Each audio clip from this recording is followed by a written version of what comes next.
अब तो हमको पूरा विश्वास हो गया है कि हमारे नेता आदरणीय तेजस्वी प्रसाद यादव जी बिहार का बागडोर संभालेंगे। वोट चोरी का तो डर नहीं लग रहा ना? डर है, लेकिन हमारे कार्यकर्ता कमर कस के तैयार भी है लाठी और झंडा लेके कि इस बार 20 की पुनरावृत्ति हम नहीं होने देंगे। 20 के विधानसभा के चुनाव में मुख्यमंत्री पूछ रहे थे और चंद कुछ लोग पूछ रहे थे कि तेजस्वी यादव आखिर 10 लाख लोगों को सरकारी नौकरी कैसे देगा।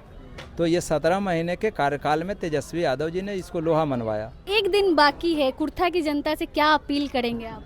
कुर्था के जनता के हम अपील कर रहे कि भारी मतों से बाबू के हमर विजय करता। 11 तारीख को जो चुनाव होना है, ईवीएम के क्रमांक संख्या 4 पर हमारा लालटेन चुनाव चिन्ह होगा। सभी मतदाताओं से हम अपील करेंगे कि अपना ताकतवर वोट का प्रयोग करके और हमको सदन में भेजें। बिहार विधानसभा चुनाव के दूसरे चरण की वोटिंग 11 नवंबर को होनी है। चुनाव प्रचार का आज आखिरी दिन था। कुर्था विधानसभा में तेजस्वी यादव पहुंचे थे सुदय यादव जी के लिए जो है जनता से वोट की अपील करने, उनसे बातचीत करेंगे। बहुत बहुत स्वागत है सर आपका। धन्यवाद आपको, आप इतना दूर चल के भाई कुर्था की पावन धरती पर आए हैं, आपका स्वागत है, अभिनंदन है। बस एक दिन बाकी है, कुर्था की जनता से क्या अपील करेंगे आप? कुर्था की महान जनता, महान मतदाताओं से हम यही अपील करेंगे कि ये धरती अमर शहीद जगदेव बाबू और फिर मेरे पिता बाबू मुद्रिका सिंह यादव, रामचरण बाबू, सहदेव बाबू की ये धरती रही है। और पिछले लंबे काल से डिमांड रहा था यहाँ के लोगों का कि कोई मेरा घर का परिवार चुनाव लड़े, और हमारी पार्टी राष्ट्रीय जनता दल, हमारे नेता आदरणीय लालू प्रसाद यादव जी, श्री तेजस्वी प्रसाद यादव जी ने यहाँ के मतदाताओं का सुना, उनका मान सम्मान रखा और हमको चुनाव मैदान में भेजा है। तो यहाँ के मतदाताओं पे सबसे पहले हमारा वोट का अधिकार है, और मतलब वो वोट हमारे पिताजी को श्रद्धांजलि होगा।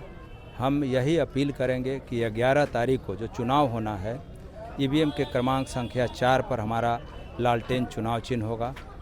सभी मतदाताओं से हम अपील करेंगे कि अपना ताकतवर वोट का प्रयोग करके और हमको सदन में भेजें, तेजस्वी यादव का बिहार का मुख्यमंत्री बनाएं। कितनी चुनौती रही आपके लिए, क्योंकि जहानाबाद से 2 बार आप विधायक रह चुके हैं, नया क्षेत्र था आपके लिए? देख लीजिए, नया क्षेत्र नहीं, हमारा घर है, और सभी लोगों ने मतलब एक परिवार के सदस्य के रूप में हमको स्नेह दिया है। इसके लिए मैं अपना पूरा आजीवन आभारी रहूँगा। कहीं भी हमको फील नहीं हुआ कि मतलब इतना दिन से कहाँ थे, क्या किए, क्या मैंने किसी तरह का एकदम सीधा। नाराजगी नहीं है कि जहानाबाद छोड़ के कुर्था दिया गया? थोड़ा सा तो रहता ही है कि भाई सब लोगों को मतलब होता है कि भाई इतना दिन से हम वहाँ के लोगों के साथ काम कर रहे थे, सेवा कर रहे थे, लोगों के सुख दुख में थे, लेकिन पार्टी नेतृत्व के पास मजबूरी होती है और उसी के तहत हमको भेजा गया। लेकिन हम भाई आभार व्यक्त करते हैं पार्टी नेतृत्व के प्रति कि उन्होंने मेरे पिताजी के उस कुर्बानी को याद किया और हमको कुर्था से चुनाव लड़ने का मौका दिया है। विधायक बनते तो सबसे पहला काम क्या करेंगे कुर्था के लोग? मतलब यहाँ लंबे काल से अमर शहीद जगदेव प्रसाद को गोली खानी पड़ी।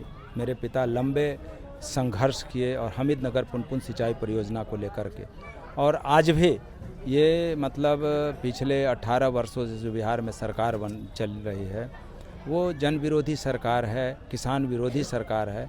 उसी के चलते वो केनाल की खुदाई नहीं होने के चलते बराज बन के तैयार हो गया, और वो मतलब आप समझ लीजिए कि 6-7 जिला के किसानों के खेतों में पानी पहुंचाने वाला वो योजना था। तो हमारा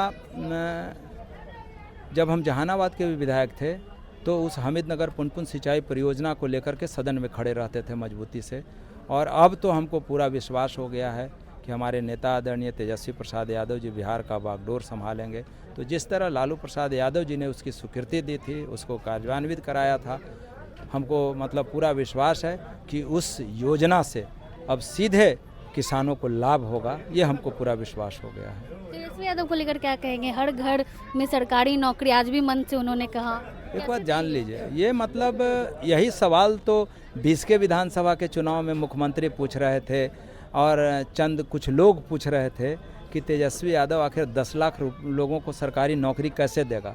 तो ये 17 महीने के कार्यकाल में तेजस्वी यादव जी ने इसको लोहा मनवाया और लगभग 6 लाख लोगों को सरकारी नौकरी दिया। आज बिहार के शिक्षित बेरोजगार नौजवानों के मतलब को विश्वास है तेजस्वी यादव के प्रति कि अगर बिहार का कोई विकास कर सकता है, बिहार के शिक्षित बेरोजगारों को कोई रोज़गार दे सकता है, बिहार से जो पलायन होता है उसको कोई रोक सकता है, किसानों के खेत में कोई पानी दे सकता है, ये आधी आबादी माँ बहन है कोई सम्मानित कर सकता है, कोई 200 यूनिट बिजली फ्री कर सकता है, कोई मतलब ये वृद्धा पेंशन, विधवा पेंशन, दिव्यांग पेंशन बढ़ा सकता है। मैंने तमाम लोग तेजस्वी यादव के प्रति मतलब मजबूती से उनके तरफ आशा भरी निगाहों से देख रहा है लोग और कमर कस के तैयार है तेजस्वी यादव के हाथ में बिहार का बागडोर सौंपने वोट के। चोरी का तो डर नहीं लग रहा ना? नहीं, वोट चोरी के लिए डर है, लेकिन हमारे कार्यकर्ता कमर कस के तैयार भी है लाठी और झंडा लेके कि इस बार 20 की पुनरावृत्ति हम नहीं होने देंगे। हम बिहार के एक एक मतगणना केंद्र को हमारे कार्यकर्ता लाठी लेके उसको घेर के रखेंगे कि किसी भी तरह से कोई बेईमानी नहीं होने देंगे मजबूती से। बहुत बहुत धन्यवाद। आपकी माता जी भी है, आशीर्वाद है बेटे को। कुर्था के जनता के हम अपील कर रहे कि भारी मत से बाबू के हमर विजय करता। अब बाबू हमर काम में कुर्था में लग गए। हाँ बेटा। धन्यवाद। हमारे साथ सुधा यादव जी थे, आपने सुना उन्होंने क्या कुछ कहा। बाकी पूरी बातचीत को लेकर आप क्या कुछ सोचते हैं अपनी राय कमेंट बॉक्स में जरूर दें। धन्यवाद।